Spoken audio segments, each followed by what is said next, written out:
Bulletin की शुरुआत करेंगे। शबीर अहमद लोन, ये वो नाम है जो दिल्ली के बॉर्डर पर चुपचाप दाखिल हो रहा था, एक नई साजिश और एक नए स्लीपर सेल मॉड्यूल के साथ। लेकिन उससे पहले ही दिल्ली पुलिस की स्पेशल सेल ने उसे दबोच लिया है। रिपोर्ट देखिए।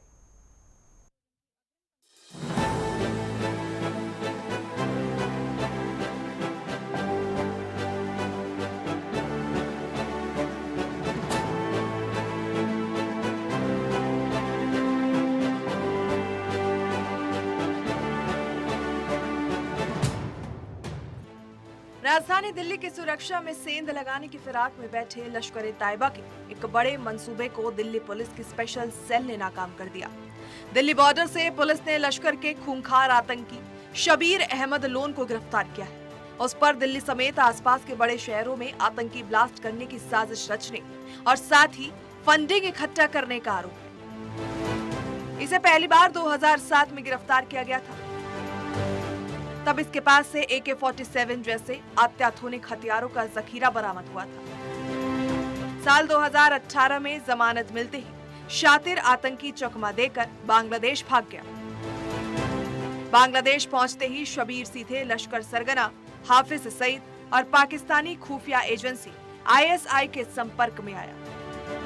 जांच में पता चला कि सीमा पार से इसे दिल्ली NCR में एक नया आतंकी मॉड्यूल खड़ा करने का जिम्मा सौंपा गया था। इसके लिए उसे टेरर फंडिंग के लिए भी भारी खेप मुहैया कराई जा रही थी। एक शबीर अहमद लोन जो कि एक हमारा वांटेड टेररिस्ट था लश्कर-ए-तैयबा का, उसको स्पेशल सेल की टीम ने कल रात 10:30 के आसपास गाजीपुर के एरिया से अरेस्ट किया है। स्पेशल सेल की टीम को लीड DCP पवन त्रिपाठी और उनके साथ इंस्पेक्टर सुनील और इंस्पेक्टर धीरज कर रहे थे। इस टीम ने काफी पेंसटेकिंगली काम किया और इसी टीम ने पिछले महीने 8 लोगों को गिरफ्तार किया था इस मॉड्यूल के, जिसमें 7 बांग्लादेश नेशनल थे और एक उमर फारूक था जो कि इंडियन नेशनल था, मालदा का रहने वाला था।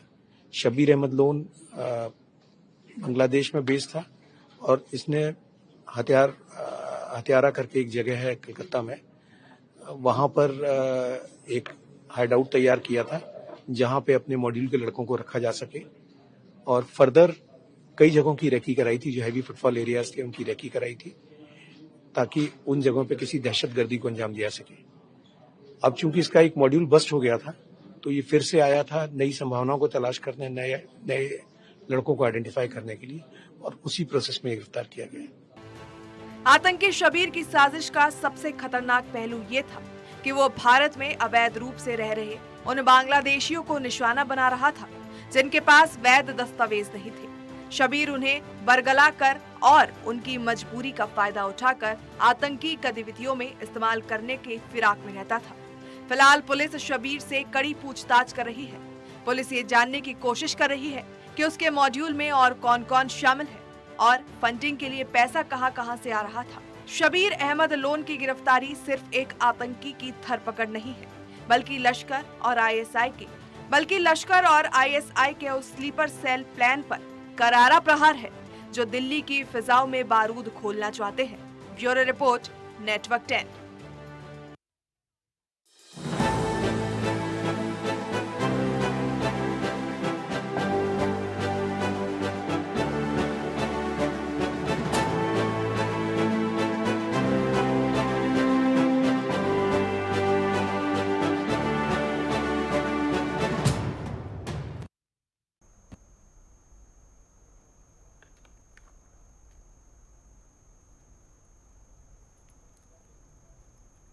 और चलिए इस खबर पर अधिक जानकारी के लिए रुक करना चाहेंगे हमारे संवाददाता मनोज प्रजापति का। मनोज, अगर देखा जाए तो ISI मॉड्यूल का ये स्लीपर सेल जो एक्टिव करने की फिराक में आतंकी नजर आ रहा था, स्लीपर सेल को पकड़ने के लिए दिल्ली पुलिस की स्पेशल सेल की ये बड़ी कामयाबी मानी जाए। क्या कुछ जानकारी है, क्या कुछ अपडेट?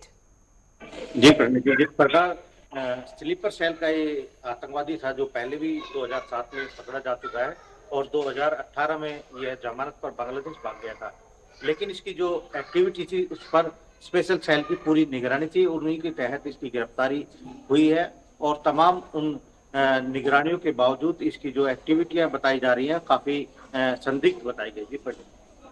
बिल्कुल, ऐसे में अब देखा ये जाए कि जब ये फरार हो गया था बांग्लादेश में, तो वापस कौन से रास्ते से आया, क्योंकि हाफिज सईद से इसके सीधे कनेक्शन बताए जा रहे हैं, आईएसआई के भी संपर्क में ये लगातार बताया जा रहा है। तो कहीं ना कहीं बॉर्डर पर जो सिक्योरिटी है उसके अंदर सेंध लगती नजर आ रही है, क्योंकि चाहे बांग्लादेश के जरिए ये आया हो या नेपाल के जरिए ये भारत में दाखिल हुआ हो, ऐसे में कहीं ना कहीं भारत की सिक्योरिटी के ऊपर भी सवाल खड़े हो रहे हैं कि आखिर इसे एंट्री किस तरीके से मिली है। जी बिल्कुल परिणति, जैसे देखा जाए इन जैसे लोगों के लिए कोई भी रास्ता खुला है, क्योंकि इनकी रणनीति जो होती है वो कहीं ना कहीं खरीद खरीद की होती है, और जो बॉर्डर सिक्योरिटी फोर्स है कहीं ना कहीं उन्होंने उसमें सेंध लगाई है। जिस प्रकार अगर ये नेपाल के जरिए या बांग्लादेश के जरिए भारत में एंट्री करता है तो कहीं ना कहीं ये एक बड़ी ही सोचने वाली बात है कि किस तरह ये सिक्योरिटी में सेंध लगाते हैं। लेकिन जिस तरह दिल्ली पुलिस ने इसको गिरफ्तार किया है, कहीं ना कहीं उन संदिग्ध गतिविधियों में ये अभी भी लिप्त था, क्योंकि जिस प्रकार बांग्लादेशी हमारे देश में छुप कर रह रहे हैं उन्हीं गतिविधियों पर इसकी भी नजर थी और उनको ये स्लीपर सेल बनाने की तैयारी कर रहा था। और टारगेट जिस प्रकार इसके पिछले भी थे उसको भी देखा जाए, उसको भी खंगाला जाए तो कहीं ना कहीं यह बड़ा ही गंभीर मामला था। और दिल्ली पुलिस की जो सबीर अहमद लोन की जो गिरफ्तारी है, काफी सराहनीय कार्य किया है दिल्ली पुलिस ने, और जो इसके कार्य है वो काफी खतरनाक हो सकते थे अगर इसकी गिरफ्तारी नहीं हो पाती तो। जी बिल्कुल मनोज, ऐसे में अगर बात करें तो पिछले साल जिस तरीके से नवंबर महीने में लाल किले के पास में ब्लास्ट का मामला सामने आया था, लगातार एनआईए हो गया या फिर अन्य खुफिया एजेंसी हो गई, मामले की तह तक जाने के लिए तफ्तीश लगातार जारी है। और अब ऐसे में 2026 की शुरुआत के साथ ही इतने बड़े आतंकी को अपनी गिरफ्तार में लेना कहीं ना कहीं पुलिस की और स्पेशल सेल की कामयाबी तो है ही, लेकिन क्या दोनों मामलों को किसी तरीके से जोड़ के पुलिस देख रही है? क्योंकि स्लीपर सेल उस मामले में भी एक्टिव होते नजर आए थे और एक बार फिर से जखीरा जो है वो भी पकड़ा गया है, तो क्या दोनों के बीच में किसी तरीके का तालमेल पुलिस बिठा के चल रही है? देखिए प्रणति, आपको बता दूं जिस प्रकार एएनआई और अन्य एजेंसियां जो है लगातार इस तरह के आतंकी मॉड्यूल पर नजर रखे हुए है, और अब जो गिरफ्तारी हुई है स्पेशल सेल के द्वारा हुई है, दिल्ली बॉर्डर से जो गिरफ्तारी है काफी सराहनीय है। आपको बताएं जिस प्रकार के हथियार वेपन इसके पास पाए गए, उनकी तहकीकात और जांच अभी जारी है। लगातार उनकी तफ्तीश के बाद ही कुछ आगे बढ़ा जा सकता है, क्योंकि कहा जा सकता है कि दिल्ली को फिर दहलाने की तैयारी इस तरह के आतंकी लगातार करते आए हैं। जिस प्रकार 2018 में ये आतंकी जो है बांग्लादेश भाग गया था जमानत के बाद, और स्पेशल पुलिस ने इसको गिरफ्तारी आज जिस तरह किया है, उससे कहीं ना कहीं यह आतंकी जो है दिल्ली को दहलाने की साजिश के इन तार से भी जुड़ा हुआ पाया जा सकता है। इसमें कोई संशय नहीं है, क्योंकि जिस प्रकार के आतंकी ग्रुप में इनकी जो पकड़ है वो लगातार बांग्लादेशियों को स्लीपर सेल बनाने की तैयारी में जुड़े हुए हैं लोग। जी बिल्कुल, ऐसे में अगर बात करें जिस तरीके से आपने भी जिक्र किया और पुलिस प्रशासन की ओर से भी खबर सामने आई कि जो अवैध घुसपैठिए हैं, जो अवैध बांग्लादेशी राष्ट्रीय राजधानी में रह रहे हैं, वो इसका मेन टारगेट था, तो एक बार फिर से रोहिंग्याओं के ऊपर कहीं ना कहीं सवाल निशान खड़े हो गए हैं। लगातार जिस तरीके से विपक्ष की अगर हम बात कर ले, एसआईआर को लेकर, एनआरसी को लेकर वो बार बार सरकार से सवाल पूछ रहे थे, ऐसे में अब इस तरीके के मामले का खुलासा होना कहीं ना कहीं विपक्ष के ऊपर भी सवाल खड़ा करता है कि जब सरकार अवैध बांग्लादेशियों को निकालने की कोशिश करती है तो आप अड़चन क्यों पैदा करते हो? क्योंकि जब तक अवैध बांग्लादेशी बाहर नहीं निकलेंगे, स्लीपर सेल का जितना भी मामला है वो एक्टिव होता नजर आएगा। बिल्कुल बिल्कुल परिणति, ये मामला जो है कहीं ना कहीं विपक्ष को भी झेलना पड़ सकता है, क्योंकि जिस प्रकार सरकार लगातार अहम मुद्दों पर और इस तरह के कार्यों पर आगे बढ़ती है कि, और जो एसआईआर की काउंटिंग है दिल्ली में भी अब शुरू होने वाली है, लगातार दिल्ली में भी दिल्ली पुलिस के अधिकारी बांग्लादेशियों को डिपोर्ट करते हैं और उनको उन जगह पर भेजने की तैयारी करते हैं। लेकिन लगातार ऐसे मामले सामने आते हैं, कई बार तो पुलिस ने 100 लोगों को बांग्लादेशियों को इकट्ठा पकड़ा है। लगातार बॉर्डर से और तमाम उन क्षेत्रों को भी सील किया जाता है जब इनकी छापेमारी होती है, लेकिन ये लोग कहीं ना कहीं हमारे अंदरूनी उन हिस्सों में छुपे हुए हैं, उन सेवाओं को देते हैं जो सेवाएं आम होती हैं। लेकिन जब इनकी मौजूदगी पकड़ी जाती है तो लोग इनके बचाव में भूत रहते हैं, क्योंकि कहीं ना कहीं ये उन लोगों से जुड़े होते हैं। आपको बताएं जब छापेमारी होती है तो ये लोग छुपे हुए उन्हीं स्थानों से पकड़े जाते हैं जहां पर आम लोग रहते हैं, लेकिन ये वही स्लीपर सेल की तरह काम कर रहे होते हैं और तमाम नेटवर्क को आगे बढ़ाते हुए चलते हुए नजर आते भी हैं। और दिल्ली पुलिस तमाम वो मुहिम और वो एजेंसियां भी पर काम करती हुई नजर आती हैं जब इनकी गिरफ्तारी उस वक्त देश की निगरानी में खतरा पैदा करती है। जी प्रवीण। बिल्कुल मनोज, ऐसे में अगर बात करें तो इस कुख्यात आतंकवादी के साथ में क्या पुलिस ने किसी तरीके का कोई सामान भी बरामद किया है? कोई मैगजीन, कोई हथियार या फिर कोई भी अलग तरीके का सामान पुलिस ने गिरफ्तार किया है, मतलब अपनी हिरासत में लिया है?